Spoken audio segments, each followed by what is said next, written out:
Oi, pessoal, boa noite. Então, hoje eu vou fazer a aula 14, que conforme combinado lá na primeira aula, eu fiz uma revisão geral para a prova, que é semana que vem, tá? Eu mudei um pouco o peso da prova para fazer esse último trabalho, que era um trabalho um pouco maior, digamos assim, então eu coloquei um peso um pouco maior nele, que vale 5, e esse que vocês fizeram me entregaram um domingo. E a prova vai valer 7, tá? Então, com essas notas todas, vocês vão ter 3 notas fechando 10, certo?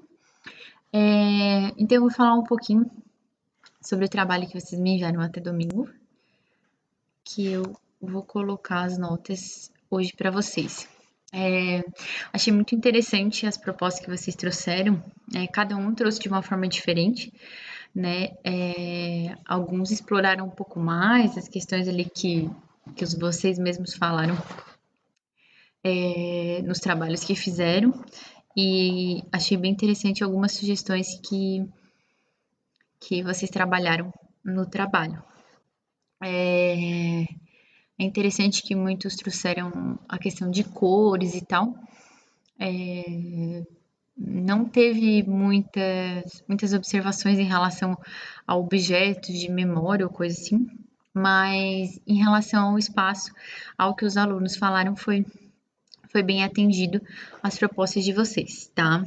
É interessante porque a gente vê de um mesmo local, assim, em no mesmo trabalho, várias propostas diferentes, visões diferentes, em relação à própria solicitação de vocês, que foi feita no trabalho que eu postei, né, nos trabalhos ali que eu postei para vocês escolherem. E espero que vocês tenham gostado de passar essas pequenas experiências de trabalhos, né? Mesmo que a gente tenha feito um pouco à distância, a ideia da maioria desses trabalhos até era fazer em sala de aula para eu estar, né, até auxiliando vocês, mas enfim, eu sempre tive disposta aqui, né, a atender vocês para auxiliar em qualquer coisa que precisasse dos trabalhos. E espero que vocês tenham tirado lições interessantes desses exercícios, né, e que tenha auxiliado na vida profissional de vocês e futuramente com certeza vai auxiliar, né? A intenção é que vocês tenham um pouco mais de sensibilidade em relação aos espaços, entendam algumas coisas em relação a conceitos de percepção ambiental, né? E com essa questão toda do corona, até sobre aquela aula que a gente fez sobre espaços públicos, que vocês comentaram algumas coisas de como vai ser os espaços públicos depois da pandemia e tal.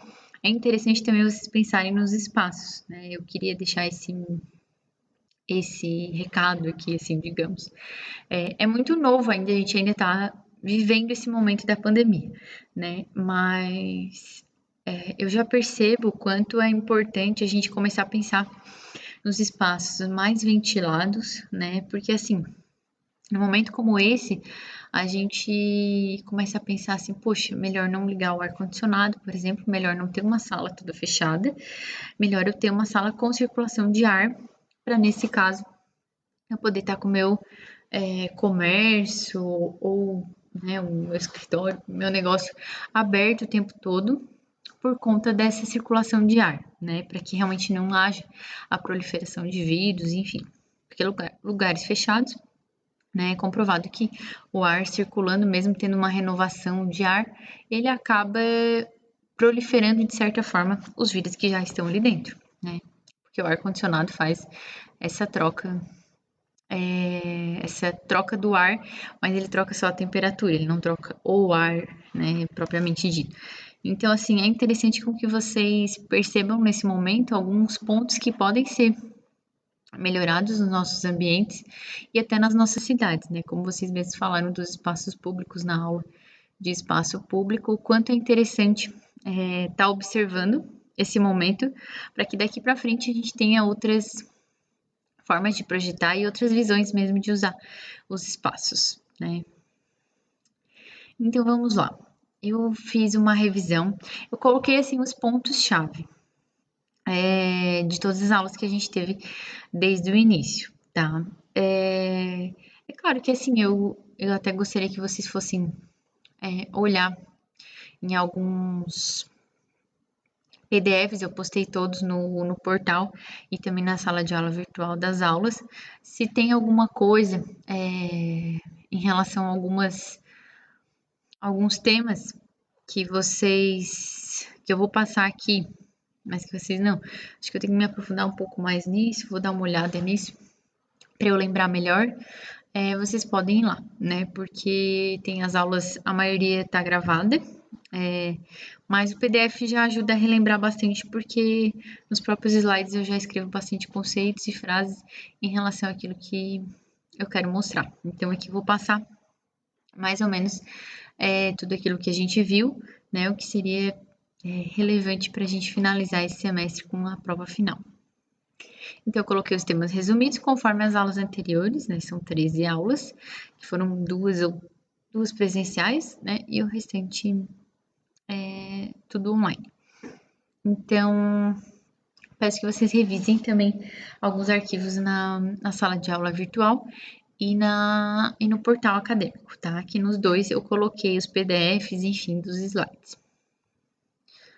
Então, aí na primeira aula, onde a gente estava junto ainda, presencialmente, a gente falou um pouco sobre a introdução de percepção ambiental. Então, lá eu coloquei conceitos, o que é percepção ambiental, o que é arquitetura, para meio que a gente entrar um pouco para entender o mundo do que é a percepção ambiental, né? E eu trouxe aqui nessa revisão um dos pontos mais interessantes que falam sobre percepção ambiental, que é uma citação de Tuan, que estava lá também nessa aula, que ele fala que a percepção é tanto a resposta dos sentidos aos estímulos externos, quanto a atividade proposital no qual os fenômenos são claramente registrados, enquanto outros retrocedem para a sombra e são bloqueados. Então, os fenômenos são registrados porque a gente tem os nossos estímulos, os nossos 5 sentidos, né, que a gente falou até na aula presencial, a gente recebe estímulos visuais, de tato, de olfato, enfim. E nesses estímulos, algumas coisas a gente acaba absorvendo, né? Coisas que realmente a gente acaba relevando, né? Que sejam importantes pra gente, e outras a gente acaba, mesmo que sentindo, a gente acaba colocando ela num lugar um pouco mais esquecido na nossa mente, porque não são tão relevantes ao nosso ver, né? E por isso que a percepção ela é muito particular, né? Pessoas vão perceber coisas diferentes de outras e vão absorver e não absorver coisas diferentes, tá? Então a percepção ela tem sempre um objetivo, que é a qualidade do objeto percebido pelos sentidos. Então, tu estimular a percepção é tu estimular a pessoa a estar utilizando e estar percebendo algo através dos sentidos dela, né? Então, quanto mais tu tem um edifício que estimule a minha visão, talvez o tato, né, ter essa interação, algo do tipo, melhor vai ser essa percepção da pessoa, né? E na verdade do público no geral, porque quanto mais tu coloca sentidos em uma obra, em um ambiente, enfim, mais pessoas vão perceber da forma com que tu quer que elas percebam. Então, sobre a influência da arquitetura. A arquitetura, desde os primórdios da história, trata o homem como sendo o centro. Então, assim, o antropocentrismo é algo que ocorria muito, na verdade, até nos estudos, nas próprias disciplinas que a gente estudava, geografia, história e tal, o homem sempre como sendo o centro. E a arquitetura não é diferente, né? Sempre ela em volta do homem. O homem como o objetivo da arquitetura em si, né? Como fonte de criatividade e de investigação, pois a arquitetura, em primeiro momento, existe para servir o homem, né? Que é a gente. Se não fosse, a gente não teria por que ter todos esses espaços, ter conforto, tu estimular sentidos, porque o ser humano é que é estimulado dessa forma, né? Não existe quase nenhum outro animal que seja estimulado tanto quanto o ser humano, né? Que tenha esse pensamento e os sentidos. Então, a arquitetura, ela serviu o homem. Só que, de certa forma, o homem também serve à arquitetura. Então, o que Cesare fala? Que a relação entre ambos é essencial, mesmo que não seja apenas a arquitetura a proporcionar algo a quem dela usufrui. Então, tanto o homem usufrui da arquitetura, quanto a arquitetura usufrui do homem. Então, é uma via de mão dupla, né? Um utiliza um espaço e o outro utiliza o homem para fazer o seu próprio espaço. Então, não existe mais a arquitetura focada só no homem. O homem também é focado na arquitetura, é uma relação mútua. Então, o homem dá à arquitetura dimensão e forma através da escala, programa e seus usos.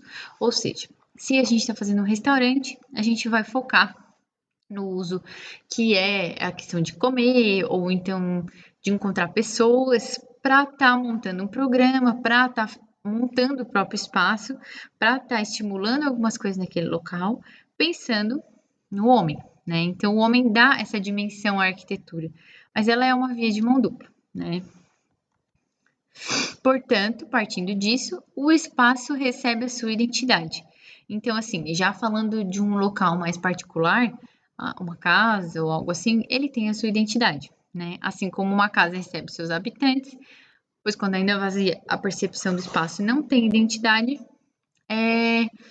só se torna um espaço arquitetônico aquele que é vivido pelo homem. Então, até muitos de vocês falaram naqueles trabalhos em relação à apropriação da casa e tal, é que, eu moro num lugar alugado, então, tipo, não personifiquei tanto os meus espaços e tal, mas ao mesmo tempo, de alguma forma vocês colocaram lá objetos que identificavam vocês, né? Porque dentro do espaço que a gente vive, a gente precisa se ver dentro daquele local, né?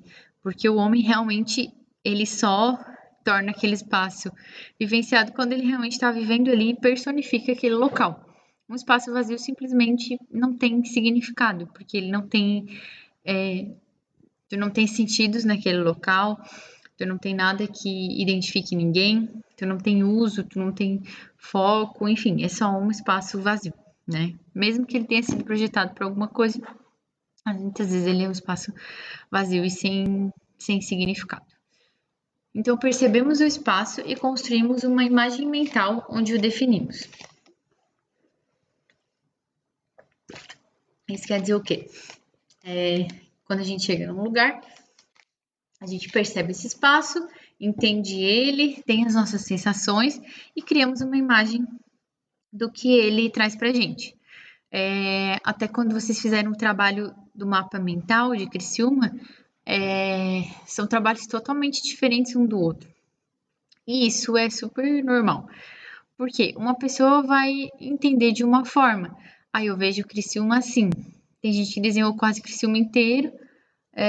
Tem gente que desenhou só o centro, onde está Exucre e tal, porque é o lugar que mais vivencia, que mais conhece. Então, essa imagem mental é tudo aquilo que vocês têm agregado na mente de vocês. Então, nada está errado, porque cada imagem mental ela é muito diferente de pessoa para pessoa. Então, nos trabalhos ali eu percebi como vocês têm visões diferentes de um mesmo espaço. Às vezes a pessoa desenha tudo em 3D, outra pessoa desenha tudo em planta, outra faz tipo esquemas assim para representar. Então, cada um também expressa de uma forma aquilo que tem na mente, aquilo que está na sua imagem mental. E o arquiteto, como criador do cenário onde vivemos, diariamente tem um papel importante no dia a dia, influenciando a maneira como vemos, sentimos e vivemos a arquitetura. Então, nós como arquitetos, nosso papel é muitas vezes mudar a maneira que a pessoa vê aquele espaço. Então, assim, o último trabalho que vocês fizeram, vocês pegaram uma crítica de vocês mesmos, né, dos alunos, em relação a alguns espaços. E ali vocês buscaram transformar aquilo conforme que a pessoa falou, né? Então, buscaram o quê? Com que a pessoa se sentisse mais confortável naquele local, que o local de trabalho ficasse um pouco mais claro, mais organizado, enfim, dependendo do tipo de trabalho que vocês fizeram, né? Então, é algo que realmente a gente tem a capacidade de fazer isso e a gente deve observar cada vez mais esses pontos que as pessoas nos dizem sobre os espaços, né? E essa é a parte mais difícil, muitas vezes, extrair da pessoa aquilo que ela gosta e que ela não gosta, né? E simplesmente não é assim, eu gosto de azul, eu não gosto de azul. É uma questão muito, muito mais profunda, assim. Às vezes, eu não me sinto bem nesse espaço. Parece frio. Mas frio por quê? O frio, às vezes, pode ser por causa da cor, pode ser por causa do tato que tu tá sentindo naquele espaço, porque tu não tem muito tecido, então parece um local frio, dá essa sensação. Então, assim, captar tudo isso da pessoa é o nosso papel e transformar esse espaço para que a pessoa possa ver de outra forma, tá? Então, em edificações e obras de arquitetura, elas são, as edificações, né, capazes de afetar as pessoas que nela vivem. Então, um ambiente um pouco melhor pode influenciar as pessoas bem, né, ou mal, do que elas estão vivendo naquele local, né? Por isso que muitos espaços as pessoas se sentem muito melhor. Tem restaurantes que a gente vai, ou bar que tu se sente muito bem, e tem alguns elementos que realmente te fazem se sentir bem naquele local. Né? E é isso que o arquiteto faz, é trazer esse tipo de elemento, com que a maioria das pessoas se sinta bem em locais públicos e em locais privados, como casa, enfim, fazer com que a pessoa se sinta bem no seu próprio espaço. Então, aperfeiçoar a sensação e a percepção humana é uma das formas, né, de afetar o meio com que as pessoas vivem. Tuan fala que a forma construída tem o poder de aumentar essa consciência e tornar mais nítida a diferença entre emocional entre interior e exterior. Então, quando eu estou dentro da minha casa ou dentro do meu quarto, eu tenho uma sensação diferente. E a capacidade que a gente tem de ter essa virada de chave, dessa percepção, dessa sensação, é a gente criar esses ambientes que realmente sejam a cara da pessoa, ou que tenham que estimulem a pessoa a se sentir bem, enfim, que traga esse tipo de sensação para ela poder entender até na mente dela qual é a diferença entre o externo e o interno, o que ela está sentindo em cada local, e isso pode ser estimulado através da arquitetura. As edificações também podem orientar funções e as relações sociais, ou seja, em algumas sociedades o prédio é o primeiro texto para transmitir uma tradição ou explicar uma visão da realidade. Por exemplo, orientar funções. Às vezes tu chega num edifício público, tu tem que saber aonde que tu vai naquele local, tu tem que saber que aquele é um edifício público, né? Muitas vezes ele não pode ter uma cara de casa, porque ele tem que demonstrar uma imponência ou algo do tipo. Então ele tem que mostrar para que ele veio, né? Para que ele está naquele local. Então, orientar a função dele e a relação social que ele tem com a gente, né, como usuário, e também com a rua, né? Muitas vezes a gente quer, eu quero criar um bar, vou projetar um bar, e ele tem que ser um bar assim, mais escuro, mais escondido, então eu não vou ter uma relação direta com a rua, ele vai ser um bar um pouco mais retirado, e lá dentro eu vou orientar as funções que vão acontecer, vai ter um lounge, vai ter um espaço para banda, enfim, para poder criar essas funções dentro do espaço, né? Então a arquitetura ela é capaz de afetar isso e orientar isso também. E também é capaz de ensinar e instruir. Porque na falta de livros e instrução formal, a arquitetura é uma chave para compreender a realidade. É que a gente sai de carro na rua observando tudo que tem nas nossas cidades, a gente consegue perceber muitas coisas sem ninguém falar nada, né? A arquitetura, ela é quase um texto, porque tu passa na frente da prefeitura, por exemplo, tu sabe que é um edifício público, por mais que não esteja escrito prefeitura municipal de tal lugar. Mas, poxa, tu tem às vezes bandeiras, tu tem símbolos, né, que a gente utiliza para estar representando o fórum, às vezes das cidades, ele tem uma característica específica, as escolas, enfim, tudo isso pode ser lido como um texto, mesmo que não esteja escrito nada, a gente consegue entender algumas funções. E eu também trouxe na época, tudo isso eu já falei, né? Tô só repetindo. A diferença entre uma casa e um lar. Então, um lar, ele não é uma construção, um objeto, e sim um complexo que integra imagens, imaginário, memórias, medos, desejos, estados de espírito. E tudo isso está relacionado a um espaço de tempo, né? Então, assim, um lar não quer dizer que sejam 4 paredes ou algo assim. O lar é aquilo que a gente constrói dentro da gente. Muitas vezes uma casa não é um lar, né? Então, existe uma diferença entre casa e lar. Sobre espaço e lugar. Para uniformizar os estudos das interações espaciais entre as pessoas e o ambiente, 4 reguladores espaciais são destaques. Primeiro, o espaço pessoal. Eu não sei se vocês lembram que eu falei sobre, tipo, a pessoa invadir o teu espaço pessoal, porque tu tem um determinado limite, né? A pessoa que é mais íntima de ti pode estar mais próximo, mas tu chega num lugar para alguém te atender, a pessoa não vai chegar, vai te abraçar, vai invadir o teu espaço íntimo, né? Então, esse espaço pessoal, ele tem a ver com as escalas com que a pessoa se aproxima da gente, do nosso próprio espaço, né? Dentro de uma interação espacial física que a gente vive. A territorialidade, então, assim, dentro desse espaço que a gente vive, existem diferenças nos territórios que a gente vive também. Por exemplo, se tu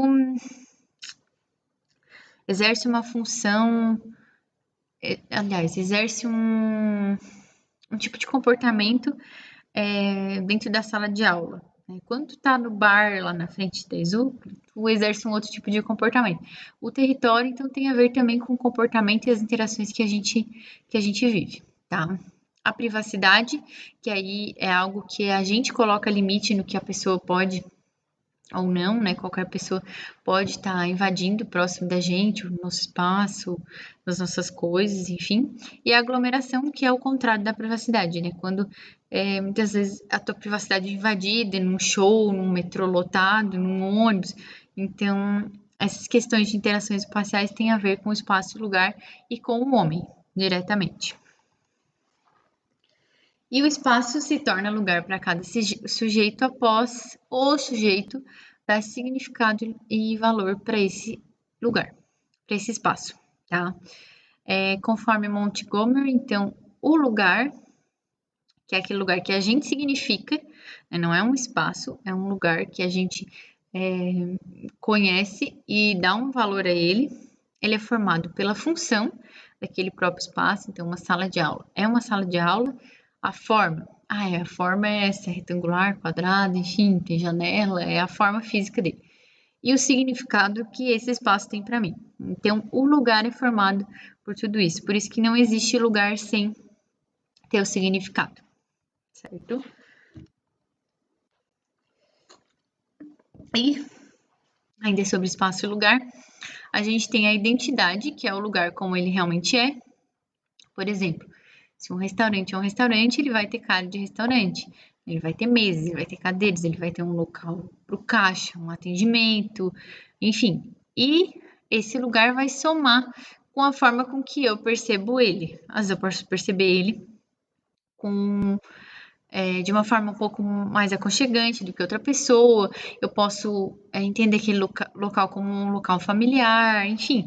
E tudo isso gera a imagem do lugar. E essa imagem que eu tenho, ela é bem particular. Essa imagem do lugar é minha, é só minha, né? E para vocês pode ser uma imagem totalmente diferente. Depende do que o lugar é e da forma com que eu percebo ele. E também sobre a cidade já, a cidade não é uma coisa, né? Só um território. Ela é o que cada sujeito percebe dela. A mesma coisa, do lugar, dos espaços, a cidade também é, tá? É o que cada um percebe dela.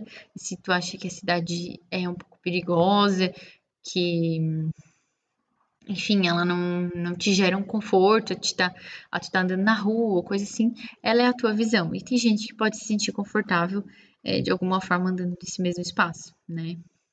E cada pessoa pode percebê-la de diferentes formas, além das mudanças que ocorrem na cidade todos os dias. Também na maneira de vê-la, pode mudá-la através do tempo, formando também uma relação espaço-tempo. Muitas vezes, se tu tem até uma manifestação no meio da rua de uma cidade, tu pode ter uma forma diferente de ver aquele espaço naquele momento. Então depende muito do que está acontecendo, se tem trânsito, se tu costuma usar aquele espaço numa hora movimentada ou numa hora vazia. Então tudo isso depende da tua relação, da tua visão naquele local, naquele momento, em determinado tempo, para te poder entender e gerar essa imagem e perceber o que é a cidade para ti.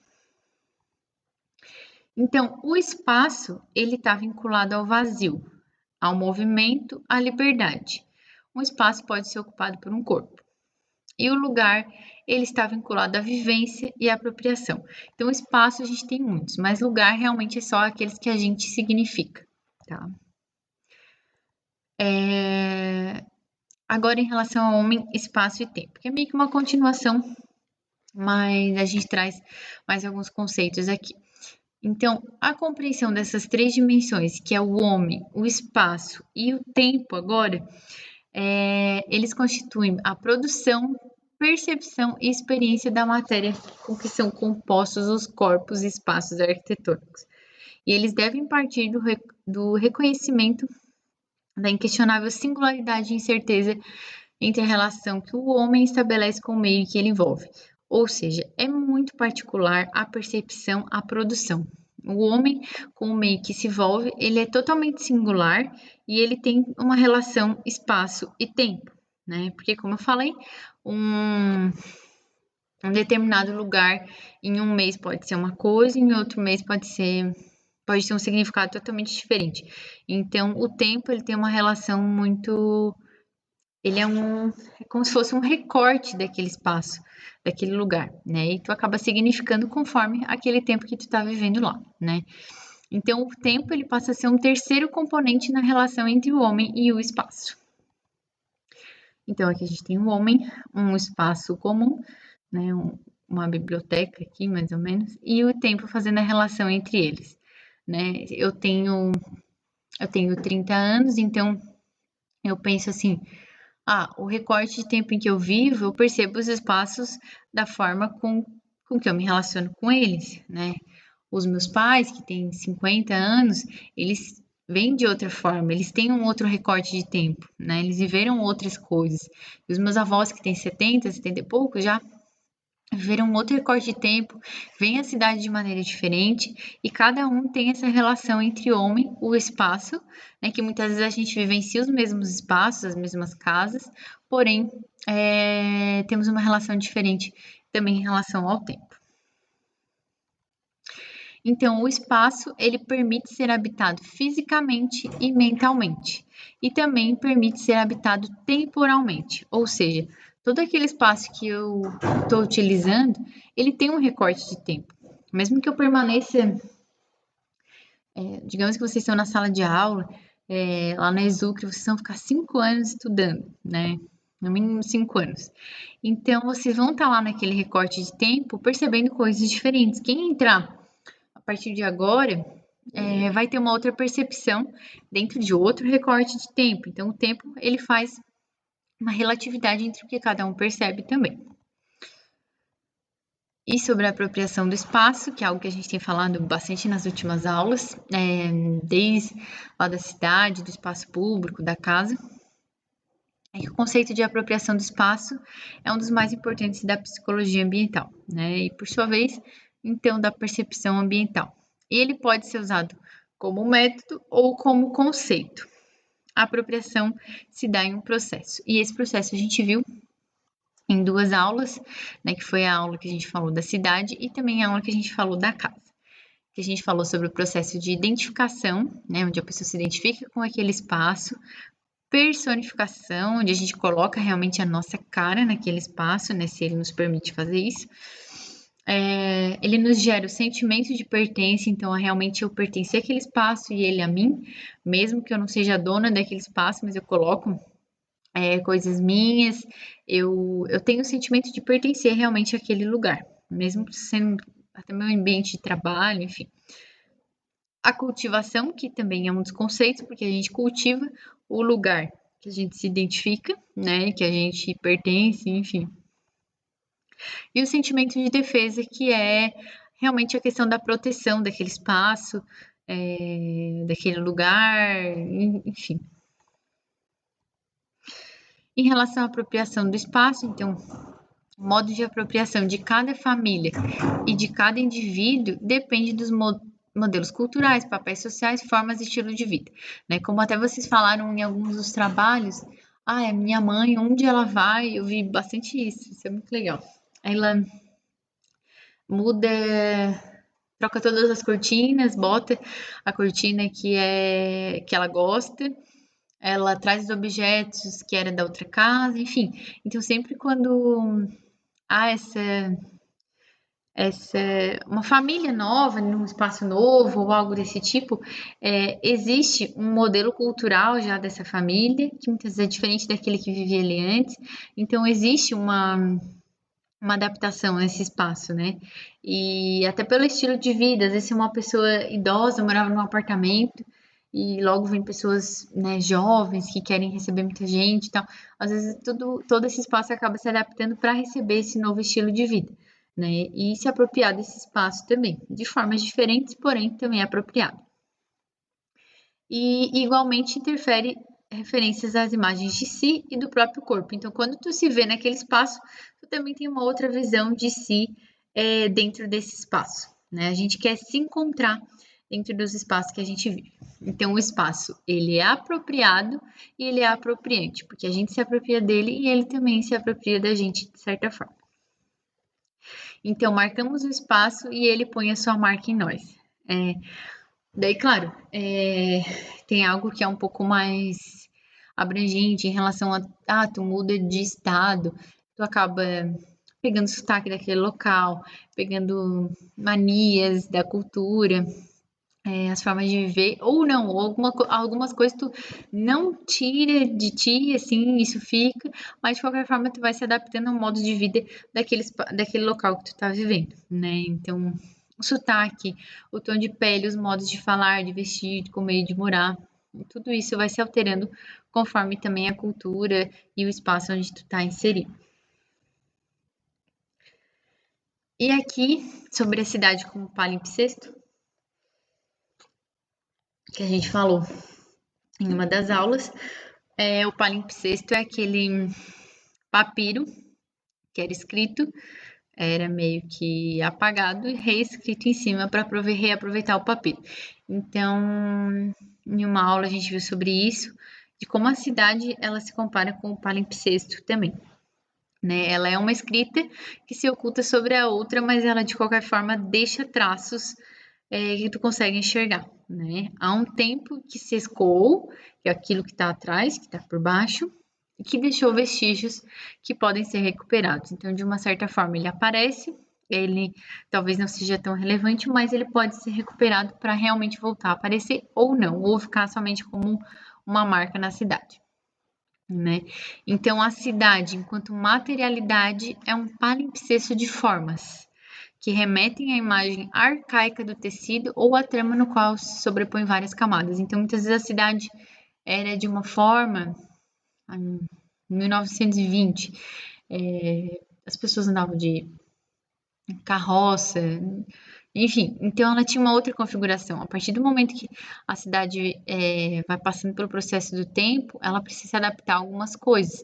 Então, algumas funções começam a se sobrepor, algumas coisas acabam sumindo para surgir outras, mas muitas vezes não se apaga, né? Porque tu naquele espaço, tanto em relação à memória, quanto em relação ao que tinha lá construído, a função, o significado daquele local, isso sempre vai ficar dentro da cidade, né? Vai sobrepondo outras funções, outras edificações, mas nunca se apaga, né? E igualmente se as formas se alteram, transformadas pelo tempo que se assenhora do espaço, a função também muda de forma evidente, que é o que eu falei agora, né? Muitas vezes a gente pode pegar uma casa, destruir a casa e transformar num prédio, mas uma pessoa que conheceu aquela casa vai sempre ter a lembrança daquele local, porque ele não se apaga na memória da pessoa.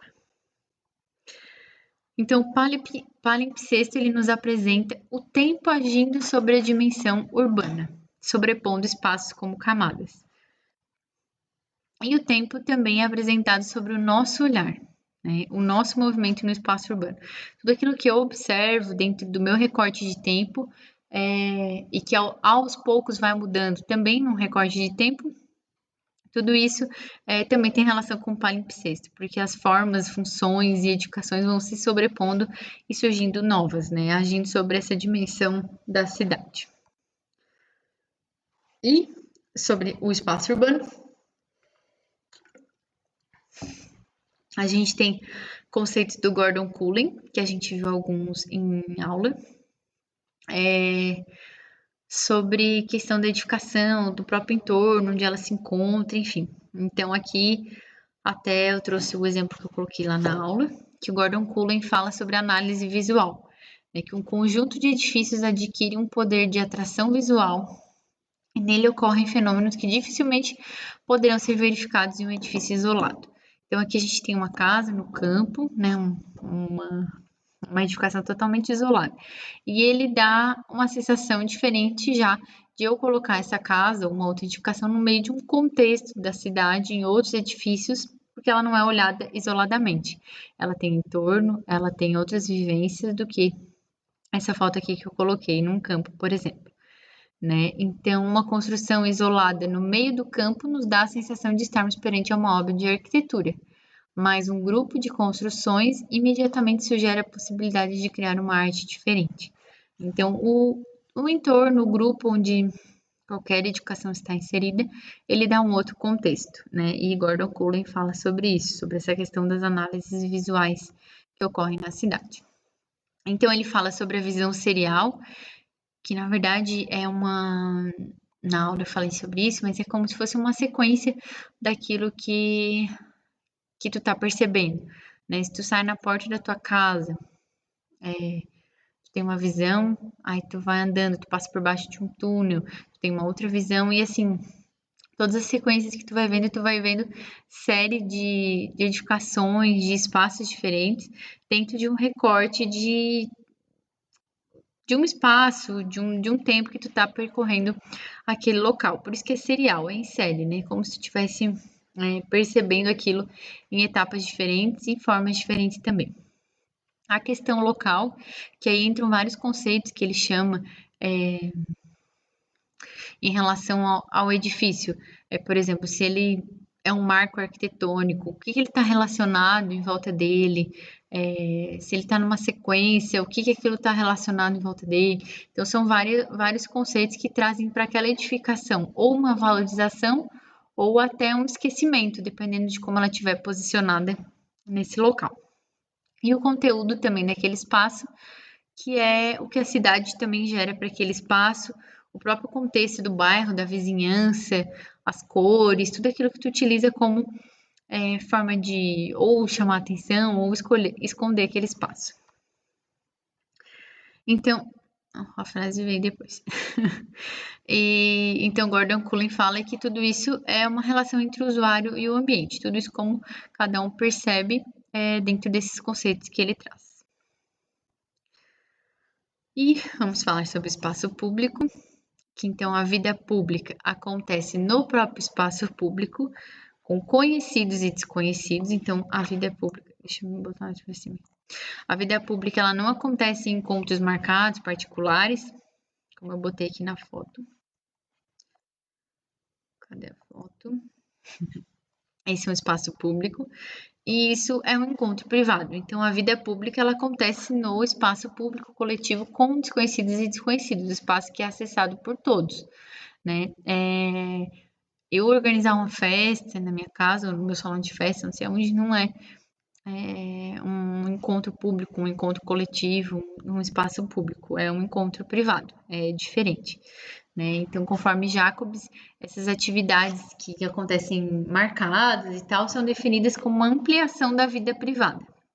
Né? Mesmo que possam até ocorrer num espaço público, um encontro, um piquenique e tal, ela não tem uma relação direta com a questão da apropriação do espaço público. Porque no espaço público tu tem que estar relacionado com desconhecidos, com conhecidos, não tem restrição, né? Então, qualquer pessoa pode estar habitando aquele espaço. sobre o espaço público ainda, então espera-se que, de certa forma, que uma democracia haja menor isolamento, maior desenvolvimento do sujeito e maior comunicação entre diferentes grupos da cidade.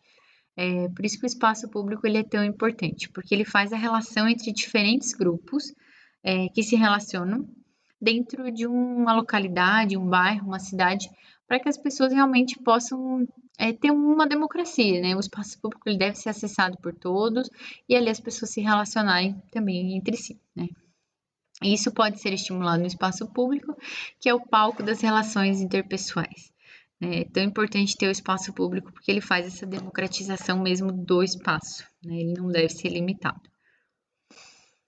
Sobre a casa, então, que a gente viu há pouco tempo, que a apropriação da casa e da moradia se dá em diferentes perspectivas, até nos trabalhos que vocês fizeram, vocês colocaram diferentes formas de se apropriar do espaço, colocaram diferentes visões, que pessoas são mais apropriadas e outras menos, enfim, mas sempre na busca do nosso lugar, como ressalta Valadares. Então, a casa, ela vai muito além da questão física ou construída, como um lugar de abrigo, né? Que a casa, ela tem um significado também de lugar de abrigo, mas na percepção ambiental, ela vai muito além disso. Ela é um significado de um lugar central, é aquele lugar que a gente sempre volta, né? Até muitos de vocês falaram nos trabalhos também, o quanto gostam de viajar ou passar o dia fora de casa, e que a sensação de voltar para casa ou para o quarto e ter o seu momento é muito boa, né? A sensação de passear é ótima, mas de voltar é melhor ainda. Então, esse nosso lugar é um lugar enraizador e age como um ponto de referência interna do sujeito, né? Por isso que a gente tem que ter um lugar meio que para a gente voltar, né? Um lugar para chamar de nosso lar, digamos assim. Então, a casa, ela nos fornece indícios de valores, dos desejos e do que nos deixaria mais feliz. Cada quadro colocado na parede, cada foto colocada no porta-retratos, cada flor plantada no jardim espelham os nossos comportamentos e mostram os traços de nossa personalidade. Tudo isso eu falei nas outras aulas, eu trouxe as frases bem iguais às que eu coloquei, né? Mas para fazer um apanhado geral de tudo mais relevante que a gente viu até agora. Alguns conceitos estão mais aprofundados na aula, óbvio. Então, se vocês puderem dar uma olhada, para fazer a prova final, também seria bom. E por último, eu trago aqui a prova semana que vem, vai ter peso 7 e ela vai ser em horário de aula. Então, ela vai ter o horário limite. Eu ainda vou ver como vou fazer isso no sistema. A prova já está montada, mas eu vou ver se dá para fazer isso no sistema com o limite da hora e tal, ou se eu vou mandar mesmo para vocês me mandarem por e-mail com o limite da hora. Então, eu vou estar avisando para vocês no dia, tá? Mas fiquem tranquilos, tudo certo, nada que vocês não viram, né? Mas deem uma olhada nos conceitos em relação aos autores principais ali que eu trago, que são os autores principais em relação à percepção ambiental. E depois no final, depois da última prova, eu faço um apanhado geral com vocês do semestre. Espero que vocês tenham gostado. E que vocês também possam me dar, né, retorno do que vocês gostaram ou não, enfim, para que a gente possa também aprender junto, tá bom? Então, boa noite, eu fico aqui, né, para tirar qualquer dúvida, se vocês não encontrarem algum material no portal, mas todos estão postados no próprio portal, os PDFs de todas as aulas, e eu postei também na sala de aula virtual em cada aula, tá? Para organizar bem certinho os conteúdos. Tá bom? Boa noite e até mais.